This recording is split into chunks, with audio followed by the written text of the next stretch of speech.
overthrowing Brandon Cooks. It's Christian Benford on the business end of that INT. Bills 11-0 now in games week 15 or later since 2020. Josh Allen seeming to bring the best out of his team right now. Just when you had him written off, now 8-6, and I don't think anybody wants to see Buffalo. Dallas, meantime, you know, Mac, there's always that fraudulent air about it. And it's too soon. Don't do it. They continue to struggle on the road as they fall to 3-4 on the road this season. Back to James Cook here for a moment. Let's go back. 221 total yardage. His fifth straight game with 100-plus total yards. And he dropped the touchdown. He's the first Bills player with 200-plus, 1 rushing, 1 receiving in a game since Thurman Thomas. Back in 1991. The great Thurman Thomas. I mean, look at Allen's numbers. 7 of 15 for 94 yards and a touchdown. Didn't need to do it through the air because they dominated on the ground.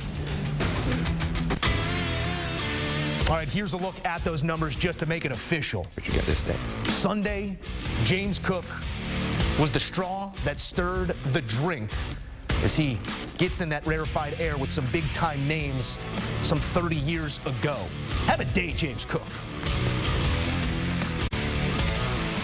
Back in studio, Joe Musso alongside the two-time champ Bryant McFadden. B-Mac, I don't know if this is a game that offers answers or if it's one that offers questions. Maybe answers for the winner and more questions for the loser. Let's start with Buffalo here. The game plan was simple. They saw an advantage on the ground, and they exploited it. Most rushing yards as a team since 2016. I mean, this was a masterclass of running the football. How were they so assertive in that aspect of the game today? Well, shouts out to offensive coordinator Joe Brady, because he did a masterful job in recognizing the matchups that would be in the Bills' favor. Because oftentimes when you play against the Dallas Cowboys defensively, you know they're an opportunistic group with Bland and the guys in the secondary creating turnovers, and they do a great job in rushing the passer. So a lot of times teams try to outsmart the Dallas Cowboys and play within their strength. What we saw from the Buffalo Bills was a team attacking one of the weaknesses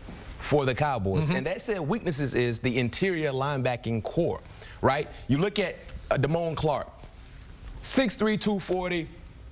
He has nice size, but he lacks experience. Currently in his second year in the National Football League. And outside of that, you got Marquise Bell, who was a safety at FAMU, but he's playing the inside backer position as well. 6'3", 205.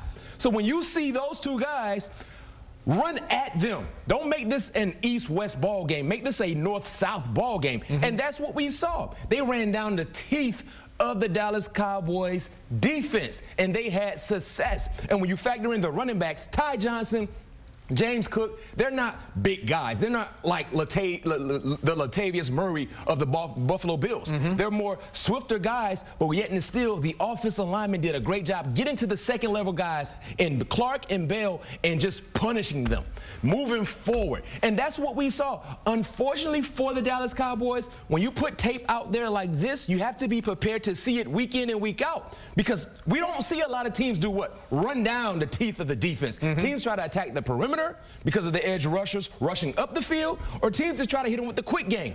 Buffalo said, Joe Brady said, no, what we're going to do, we're going to make this an old-fashioned NFL game, and we're going to run straight down the teeth of these undersized young linebackers and make them make plays, and they could not do so. Shouts out to the Dawkins and the entire offensive line crew for Buffalo. They made this thing a very, very ugly game in their favor, and they did not need to rely on Josh Allen. What, 15 passing attempts? How many times have we seen Josh Allen lead the Bills in rushing attempts and rushing yards? Oftentimes that's been the case. If they can keep this in their repertoire, if they can add this to their ingredients of an outstanding dish that they oftentimes cook on Sunday, woo! Because we know what he can do with his arm. And we know he can improvise at any given time. Backyard football, Josh Allen is the best quarterback in the National Football League when doing so. But if they can run the football like this, just a little bit, we don't need 200 yards every game, but just a little bit. It also limits the mistakes that can come from that backyard football as well. They dominated the trenches on both sides. Defensively, they were in Dak's kitchen, if you want to keep cooking, all day long. It was beautiful to see the scheme of this defense and the running game. It just felt like playoff football, and it feels like the Buffalo Bills are a team that's just about ready for some playoff football. Let's get to the other side. Because Dallas coming into this riding high, winning streak, couple big wins, and then you put up a performance like this, 3-4 on the road with some big question marks out in front, because you're going to have to, at some point, with the way that the NFC is shaking out, win on the road. Biggest concern with Dallas right now comes from where? Defensively, the backers, as I mentioned. I think this is a team with the defensive side of things, right? Joe, they love to play basketball on grass, meaning take away the physical element and just attack the quarterback.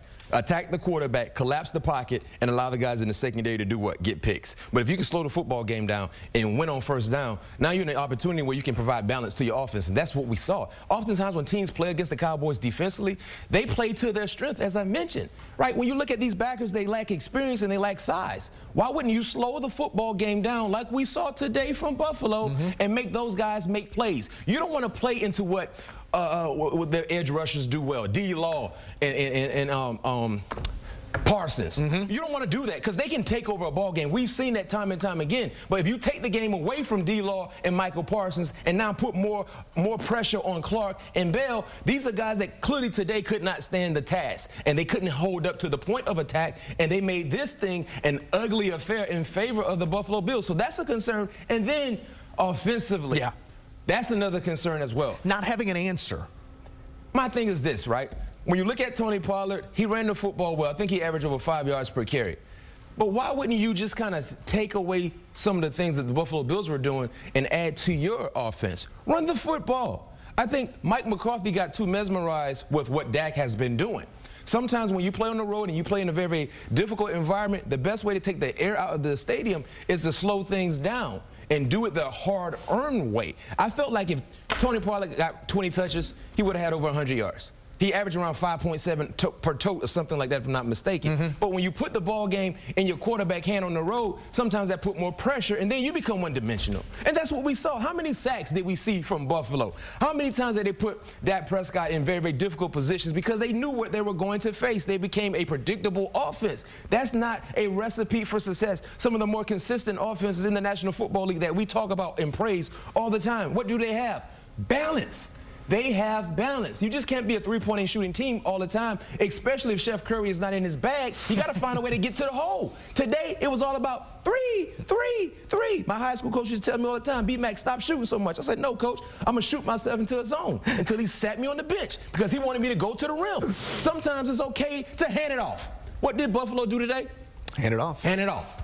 It's okay, get to the rim. It still counts as points. Entry pass to the big man, let him go to work inside. That's exactly what they did. And that big man in this game was James Cook, over 200 total yards. And Ty Johnson had a great day too as well. That he did. 266 as a team on the ground for Buffalo. You take that anywhere, that is going to play. Looking at the road ahead for Dallas, because they're going to need an answer. I mean, last loss was to the Eagles. They got the Giants 49-17 the next week. It was kind of, I mean, again, like our Charles Davis said, with all due respect, I mean, that's a cupcake of a get-right game. They're not looking at any dessert in this one. They are taking a trip to Miami for what's likely going to be a track meet, back and forth. These two teams want to pass the ball at one another. But remember, the Dolphins can run the football as well. Certainly, and that's exactly where I was going for you here. Go ahead, talk your talk. What does the game plan look like? Because you have to get right. You can't stack up losses. You can't start doubting yourself because there's going to be external doubt showered upon this Dallas team after this, I mean, listen, near goose egg. For Dallas moving forward, as you mentioned, they go to Miami next week, right, Joe?